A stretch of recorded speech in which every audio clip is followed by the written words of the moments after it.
My appendix bursts, my parents, my brother, and even my fiancé are all too busy celebrating my sister's birthday. I'm outside the operating room, frantically calling every family member I can think of to sign the consent form, but every call is either ignored or hung up on. After hanging up on me, my fiancé, Joel Graham, texts back. Sophie, stop being dramatic. It's Yvette's 18th birthday today. Whatever it is can wait until after the party. I quietly set my phone down and sign the consent form myself. It's the 99th time they've chosen Yvette Norton, my sister, over me. This time, I choose not to care. I'll stop letting their favoritism hurt me. Instead, I'll do everything they ask of me without complaint. They'll all think I finally learned to be obedient, and they'll never realize that I'm preparing to leave them for good. I stayed in the hospital for 3 days, and for those 3 days, my phone stayed silent. I didn't receive a single call from my family. I didn't call anyone either. I didn't scroll through their Instagram feeds like I used to, trying to keep up with every little update in their lives.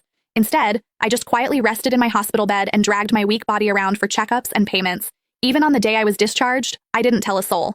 I simply packed my own things, endured the pain in my abdomen, and slowly made my way home. When I pushed the door open, the laughter inside the house abruptly stopped. Everyone was gathered in the living room. My fiancé, Joel, was sitting beside Yvette with his arm casually draped around her shoulders. The moment he saw me, he pulled his hand back and gave me an awkward smile. Soph, you're back? Where have you been these past few days? My brother, Joshua Norton, let out a cold snort. Where else would she have gone to? She just didn't want to show up to Yvette's birthday party. She always has to ruin things for her since she can't stand seeing Vivi happy. I didn't say a word. I just headed straight for my room. Joshua seemed surprised that I didn't argue with him.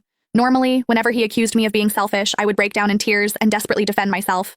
But this time, I'd kept quiet. My mom rushed over to me with a glass of juice. Sophia, we were so busy with Vivi's birthday the other day that we missed your calls. Don't be mad at us, okay? She placed a glass of mango juice in my hand. Although my heart had long since stopped expecting anything, it still ached faintly. I was allergic to mangoes, but Yvette loved them. There was always mango-flavored food and drinks in the house because of that. But no matter how many times I reminded them, no one ever remembered that I couldn't have mangoes. I handed the glass back to Mom and quietly stepped back. I'm not mad, I'll just go to my room. Just as I turned around, a loud noise came from the living room. Dad abruptly stood up and slammed his hand on the table. He screamed, "Why have you been walking around with that sour face ever since you came in? Your mother already apologized and even gave you your favorite drink? What's with that attitude? It looks like we've spoiled you too much." My heart twisted, and even breathing hurt. Tears blurred my vision, but I still lifted the glass from Mom's hand and drank it all in one go. I then gently set the empty glass down and wiped away my tears. I calmly looked at Dad. Yvette's the one who likes mangoes. I'm allergic to them, but it doesn't matter. I already drank it all. Can I go to my room now? Sophia, why didn't you say something earlier if you were allergic to it?